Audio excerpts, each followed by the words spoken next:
Remember as a child, we used to carry around those teddy bears, those security blankets, because they protected us.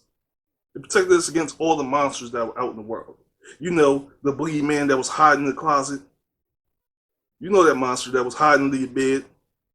Those dark shadows that was on the wall when you go to bed. When you get up in the middle of the night and you go in the bathroom, you try to look in the mirror because you be afraid that even if you think Bloody Mary or even think or accidentally say Candyman that they may appear and hurt you. What about that time when the wind is blowing and storming outside and those branches keep tapping against the window? We all need that security blanket, that teddy bear, to protect us, to keep us safe at those times. But as we grew older, we thought we'd grow out of needing the teddy bear. We thought we would grow out of needing that protection because, see, as we grow older, we become less fearful of the Candyman popping up on us. We realize that Bloody Mary was an urban myth. We realize as we look under the bed, the only thing under our bed is some old shoes, probably some water bottles from us getting up in the middle of the night drinking water and just leaving it there. Maybe some old dishes. That fork they've been missing for the last 2 weeks. Now you're down one fork in your kitchen. You realize in your closet, the only thing in there is a bunch of clothes that you're just too afraid to get rid of because you just figured that, you know what, next summer, I'm going to lose this weight and I'm going to be able to get back in this outfit. Some old sneakers that's talking. I mean, they're talking because the sole has separated from the other part of the sneaker. The point is, people, as we grow older, those fears that we had as children don't exist no more. But see, still what lies in us is what was taught to us as children. See, because the new teddy bear we have now, that we carry around now, the new security blanket we carry now is filled with different things. See, the teddy bear we carried around when we was kids, it was just filled with like cotton, stuffing, soft stuff. Now, teddy bear we carry around now is filled with much harder stuff. It's filled with violence, anger, anxiety, stress, hurt, pain. It's filled with all these different things. And we carry this thing around and we hug it tight. And you know how you hug a cactus, and when you hug a cactus and start bleeding and stuff, and you stick yourself, or you hug a porcupine and they got these prickly things that stick you when you bleed and it hurts, but you just squeeze it tighter and tighter. Why do you do that? Why not just let it go? Why? It's because you're familiar with the pain. You're familiar with that hurt.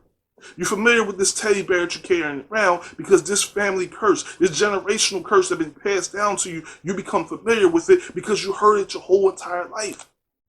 And the idea of releasing this teddy bear may be the very thing that causes your whole world to shatter. Because this teddy bear is protecting you. You feel protected by the familiarity with fear, with hurt. You feel protected by that relationship where that dude just keep beating on you. You feel protected because you're being mistreated. You feel protected in that relationship even though that person keeps cheating on you. You feel protected with your mother even though she don't love you like she's supposed to. She don't support you like you're supposed to. You still feel protected by that relationship. You still feel protected by that father. And not only feel protected by that father, feel the need to protect your father even though he wasn't there for you in the critical years of your life. Wasn't there to teach you. Wasn't there to help raise you. Wasn't there to help you become a man or learn how to be a woman or how a man's supposed to treat a woman. You still feel protected by that because, see, that pain has become so familiar with you. That's become your security. And the idea of releasing that teddy bear that's stabbing you, that generational curse that's hurting you, the idea of letting that go causes you even a greater fear, greater pain, because what's out there in the world, if I let go of this teddy bear, what if the monster actually do come out the closet? What if the boogeyman actually do come from under my bed? What if I actually go in the bathroom after drinking my third bottle of water? Because you know us as older people, we drink a lot of water because, I don't know, we just get dehydrated at night. I don't know. This is something with age. Anyway, you go into the bathroom and you feel this time when you go look in the mirror to wash your hands, you might actually say Candyman, a Bloody Mary, and you figure out that's not an urban legend, but it's a reality. And they come out and they attack you and hurt you. The point is, people, we're fearful to let go of our pain because we don't know what's on the other side of it. Now, of course, there's people that tell you that you let go of your pain, you let go of your stress, your anxiety, hurt, all these things, and you release yourself of these pains, that guess what? There's rainbows and a big pot of gold, there's a leprechaun left, and all these great things are sitting there waiting for you. There's sunshine and daisies and flowers all over the place. You can skip to the fields while picking these little, what's they call them, the butter They call them the butter flowers and stuff, but we call them dandelions. Dandelions, you know, we call them weeds. But y'all sitting there picking dandelions running through the fields, all happy with no shoes on because that's what somebody told you. The reality is the other side of letting go of security blanket is all happiness, all joy, all peace. When the reality is it's a journey to get to there. And that's the part people leave out. It's the space in between your pain and hurt, and in between the joy and happiness that awaits you. There's a space. You know what that space is called? It's called the healing process. It's called the healing process. A lot of times we all want to skip straight from the pain, anxiety, stress, and straight to the healing process. Some of us don't even want to take that journey because that journey is long. It's hurtful. It forces you to not accept the things that went wrong with you, but to address them, to confront the pain that was fought in your life. It forces you now to let go of something you're familiar with. Of course, you know your mom. You love your mom, right? We all do. We love our moms. And some of us have parents, you know, who aren't the ideal parents. I'm not talking about ideal parents, meaning, you know, they put cable in your name and had electric bill, so you was 13 years old or 9 years old, and you had electric bill, and you got a cable bill, so when you go get your own house, you go to, you know, the electric company, try to get your electric on, you all happy, you got your first keys and everything, and then you call the electric company, they're like, yo, you got a $1,000 bill. You're like, how the hell another $1,000 bill? Well, in 1985, you had, you know, you had electric on 9th and Broadway. You're like, whoa. In 1985, I was probably about, what, 20? I was about 5 or 4. I was 4 years old. I don't think I was able to even rent a house at 4 years old.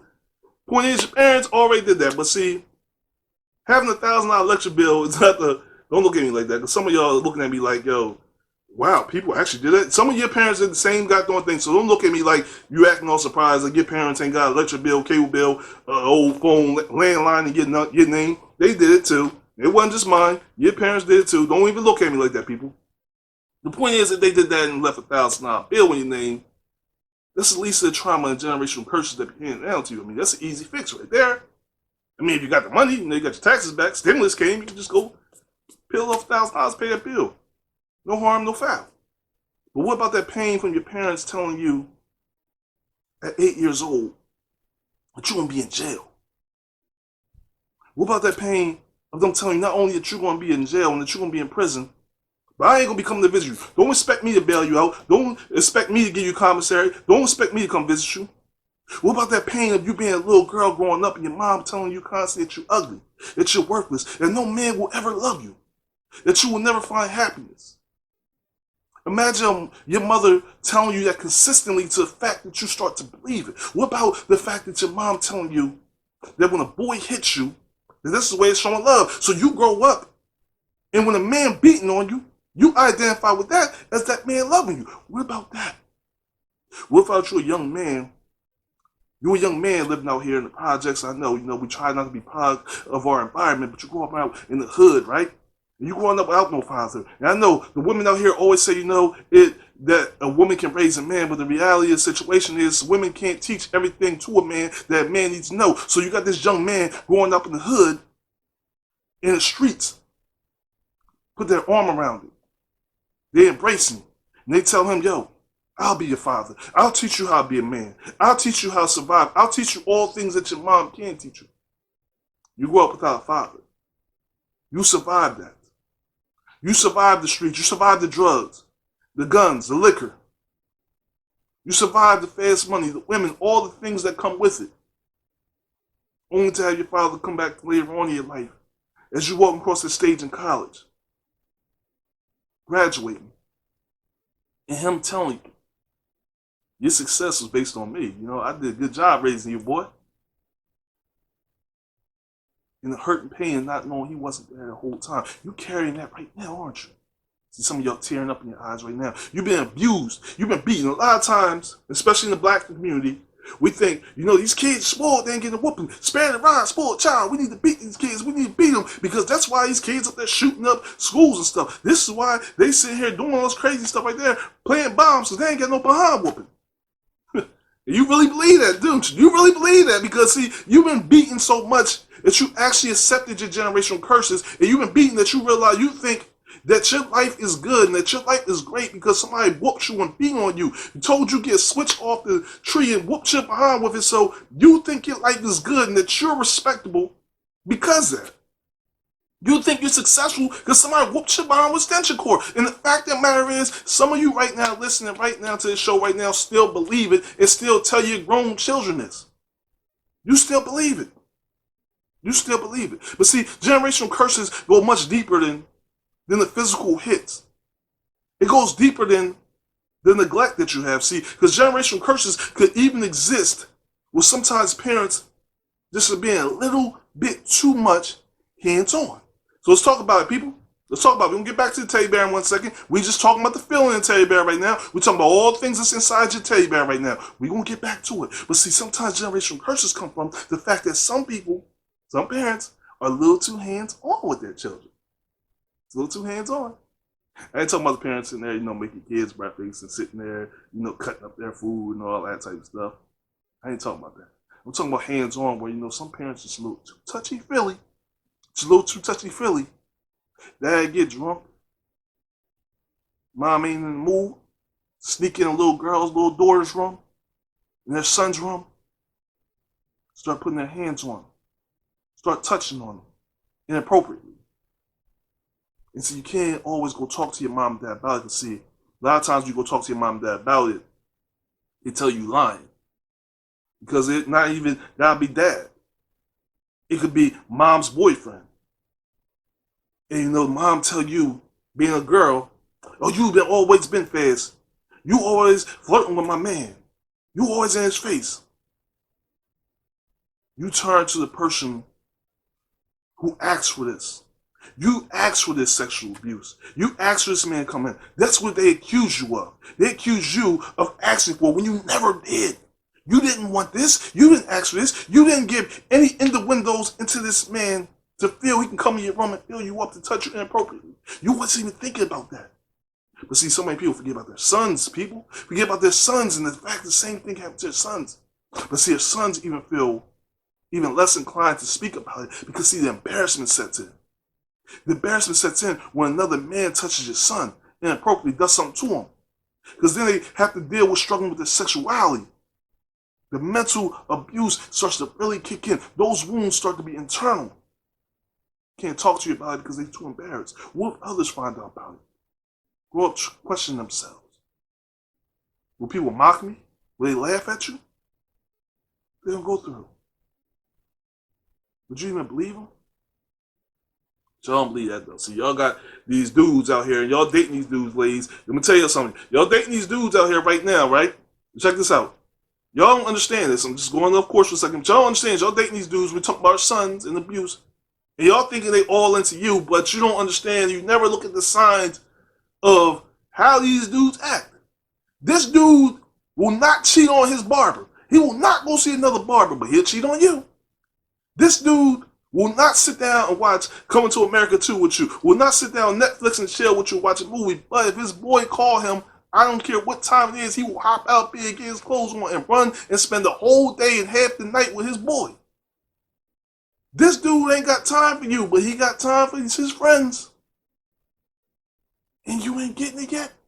You ain't putting the pieces of the puzzle together yet? It's not clicking in your ear yet?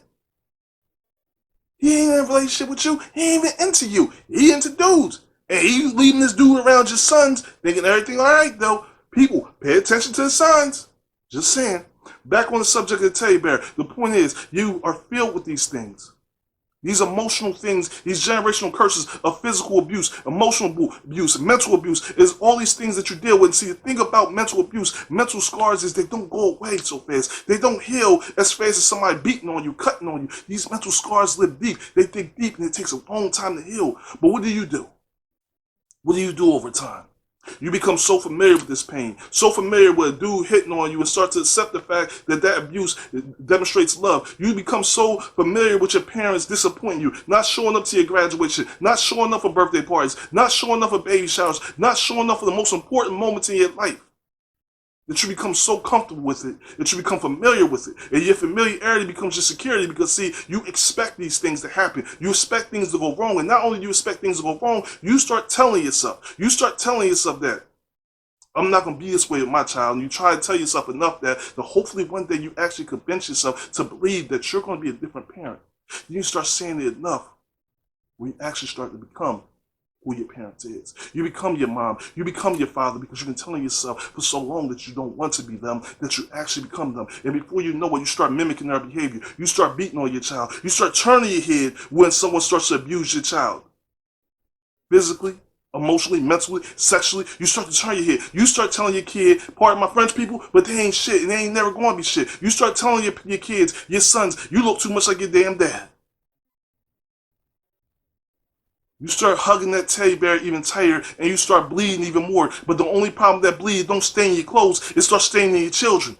And your children just carry on generational curse. But how do we fix these problems, you ask me right now? You looking at me and saying, you pointing out all the pain and anxiety. You got me getting teary-eyed. You reminding me that my parents used to actually put my cable on my name, even though I was a young child. They got electric in my name. I can't get electric right now. I can't get a cell phone right now because my mom got a cell phone in my name and got a bill that I don't want to pay for. They got car insurance in my name. I didn't even have a license.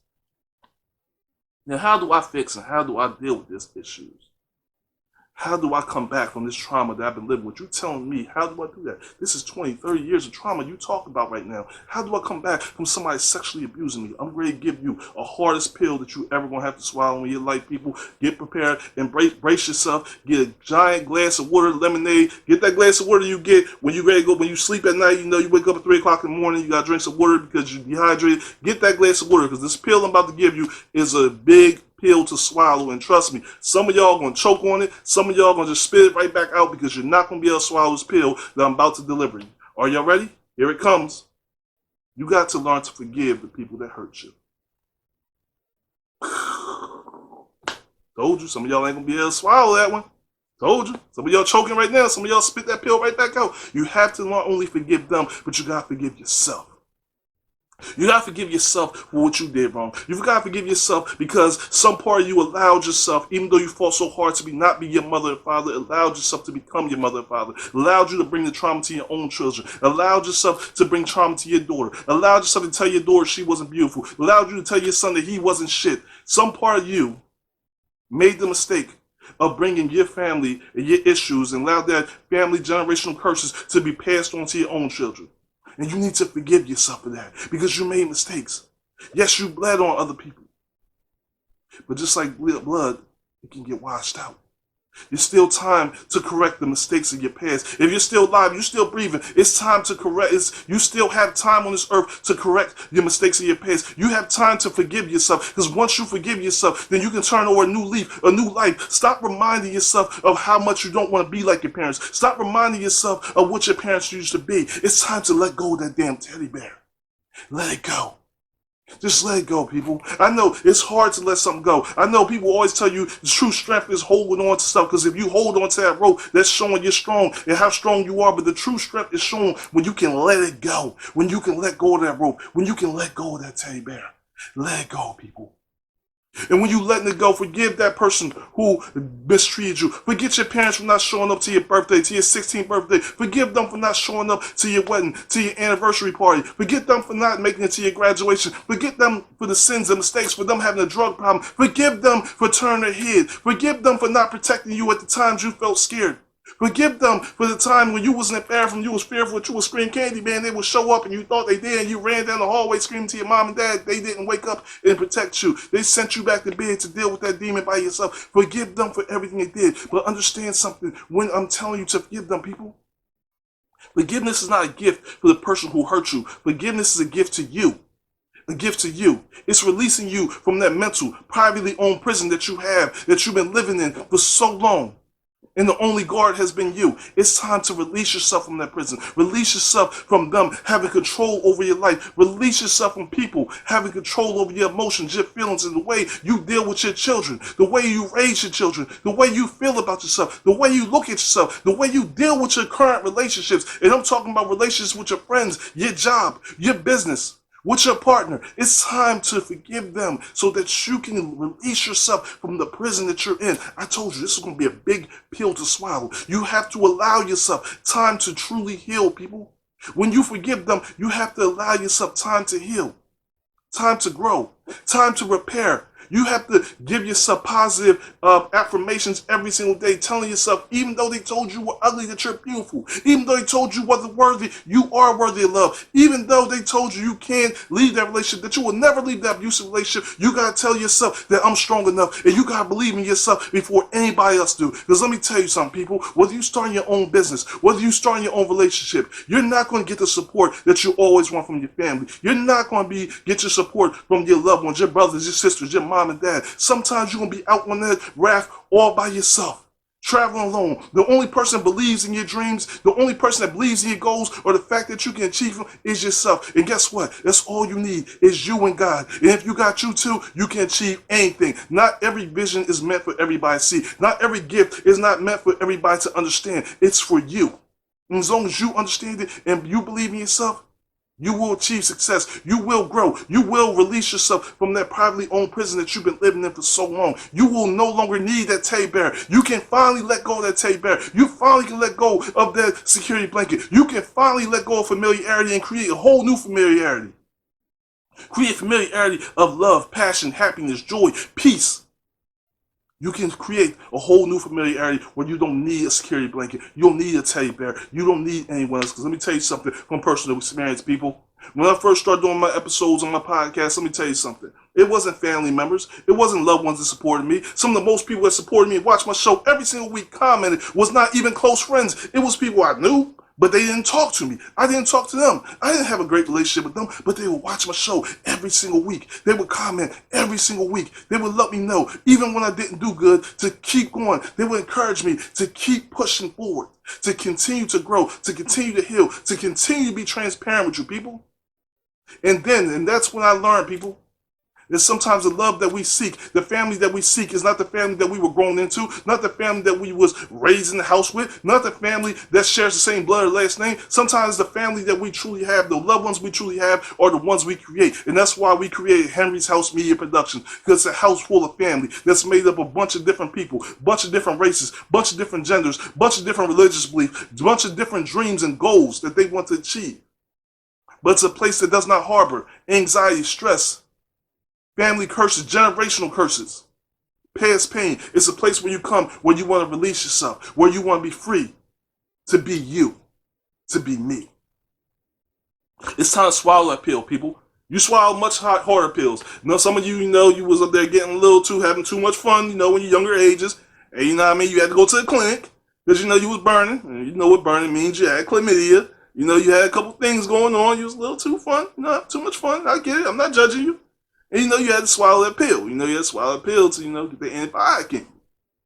I know it was a little hard because some of them pills probably was like horse pills. You had them big pills. Some of the ladies, y'all had to take prenatals. And, back in the day, y'all had them old prenatals. They was like this big. Some of y'all got to take the morning after pill because, you slept with a dude, had one night stand with a dude, forgot the condom, and, I had to take that morning after pill. And it was a tough pill to swallow, right?